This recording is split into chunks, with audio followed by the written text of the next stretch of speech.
നമസ്കാരം. സുമതി വളവ് എന്ന് പറഞ്ഞ ചിത്രത്തിൻ്റെ ടീസർ വന്നിട്ടുണ്ട്. മാളികപ്പുറം ടീമിൻ്റെ മറ്റൊരു ചിത്രമാണ് സുമതി വളവ് എന്ന് പറയുന്നത്. വിഷ്ണു മോഹൻ, അഭിലാഷ് പിള്ള, രഞ്ജിൻ രാജ് ആ ടീം ഒരുമിച്ച് വീണ്ടും ഒരു ചിത്രം നമുക്ക് മുന്നിലേക്ക് കൊണ്ടുവരികയാണ്.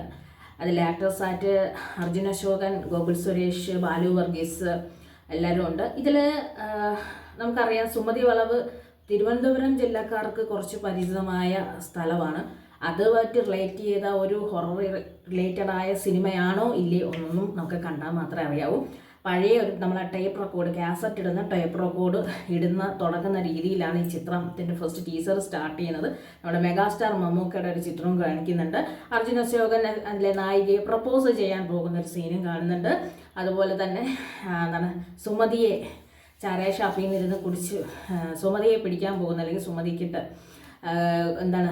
ഈ അബോധാവസ്ഥ നമ്മൾ പറഞ്ഞത് അത് കാരണമായിരിക്കാം എന്ന് പറഞ്ഞിറങ്ങുന്ന ഒരു സീന്, അത്രയും വെച്ചൊരു ടീച്ചറാണ് ഇതിൽ വരുന്നത്. ഈ ചിത്രം ഇവരുടെ ഒരു മേക്കേഴ്സിൻ്റെ ക്വാളിറ്റി എന്ന് പറഞ്ഞു കഴിഞ്ഞാൽ അവർ ആദ്യം എടുത്ത ചിത്രം ഗംഭീര വിജയമുള്ളൊരു റിയലിസ്റ്റിക് മൂവിയാണ്. അത്രയും നല്ല രീതിയിൽ നമുക്ക് റിയലായിട്ട് തോന്നുന്ന ഒരു ചിത്രമായിരുന്നു അത്. ഒരുപാട് പേര് കണക്റ്റഡായി, ഒരുപാട് പേരെ തിയേറ്ററുകളിലേക്ക് എത്തി ഈ കുടുംബത്തോടെ ചെന്നിരുന്ന് സിനിമ കാണാൻ പ്രേരിപ്പിച്ച ഒരു ചിത്രമായിരുന്നു മാളികപ്പുറം എന്ന് പറയുന്നത്. നമ്മൾ ആ മാളികപ്പുറത്തിലും ഒരു ട്വിസ്റ്റ് ഉണ്ടായിരുന്നു. കാരണം നമ്മൾ വിചാരിച്ചത് പോയ ഒരു ഭക്തി റിലേറ്റഡായ സിനിമയായിരുന്നില്ല. ഭക്തി മിക്സ്ഡായ നല്ലൊരു, അപ്പോഴത്തെ ഒരു കറണ്ട് സിറ്റുവേഷനിലെ ഏറ്റവും നല്ല ഒരു തീമുള്ള ചിത്രമായിരുന്നു. ഇപ്പം രണ്ടാമത്തെ ചിത്രം അവർ സുമതി വളവിൽ സുമതിയെ കൊണ്ട് വന്നിരിക്കുകയാണ്. പഴയ മറ്റേ ലാന്തൽ വിളിച്ചിരുന്ന വിളക്കൊക്കെ ഇതിൽ കാണിക്കുന്നുണ്ട്. എന്തായാലും ഗോകുൽ സുരേഷ്, അർജുൻ അശോകൻ, ബാലു വർഗീസ് ഇവരെല്ലാവരും കൂടി ചേർന്ന് ചിത്രത്തിലേക്ക് ഇറങ്ങുന്നുണ്ട്.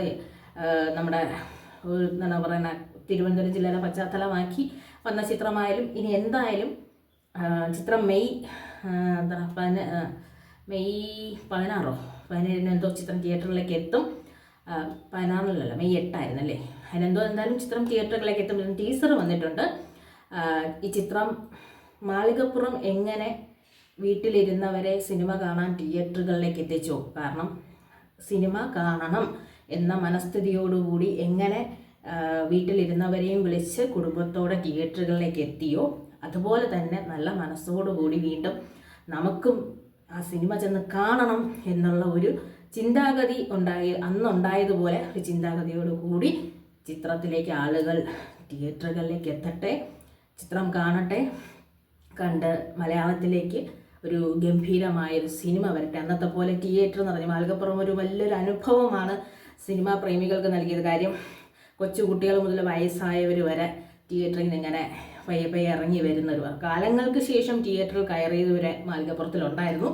അതുപോലെ സുമതി വളവ് തിയേറ്ററുകളിലേക്ക് എത്തുമ്പോഴും ഇതുപോലെ വീട്ടിൽ ഇരിക്കുന്ന എല്ലാവരും എന്നാ സിനിമ കാണിക്കാൻ കൊണ്ടുപോകും, അല്ലെങ്കിൽ അമ്മ നമുക്ക് പോകാം ആ സിനിമ കാണാൻ എന്ന് പറയുന്ന ഒരു തരംഗമുണ്ടാക്കിയ ഒരു സിനിമയായിരുന്നു മാളികപ്പുറം. അതുകൊണ്ട് തന്നെ സുമതി വളവിനും അതിന് കഴിയട്ടെ.